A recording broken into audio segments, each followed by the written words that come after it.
Hello guys, আসসালামু আলাইকুম। কী অবস্থা সবার? আশা করি সবাই ভালো আছেন। তো অনেকেই জানেন যে আমার বাড়িতে দাদি শাশুড়ি মারা গেছে। তো আজকে ওনার নামে জমাত ছিল। জমাত বলতে মেজবান আর আপনাদের কার কার এলাকায় কি বলে এটা অবশ্য আমি জানি না। তো আমাদের এলাকায় এটা জমাত আর মেজবানই বলে থাকে। তো অনেক আত্মীয় স্বজনের সাথে আজকে দেখা হলো। আমি খেতে গেলাম, প্লেট নিয়ে গিয়েছিলাম আমার নিজে থেকে। আমি একটু একটু করে ভিডিও করছি চুরি করে, মানে গ্রামের মানুষ তো দেখলে একটু হাসাহাসি করবে হয়তো বা, তারপরও ভিডিওটা করলাম। চুরি করে ভিডিও করছি তাই ভালো মতো করতে পারিনি। এই যে দেখুন আমাকে ভাত দিচ্ছে।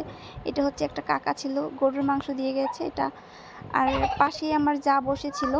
আর একটা কথা, এই মেজবানি খাবার কিন্তু অনেক মজা হয়, বিশেষ করে গরুর মাংসটা খেতে ভীষণ স্বাদ হয়।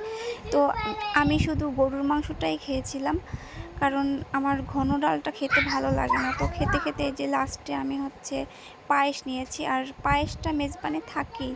এখানে গরুর মাংস দিয়ে ভাত, ডাল আর পায়েসই দিয়েছিল।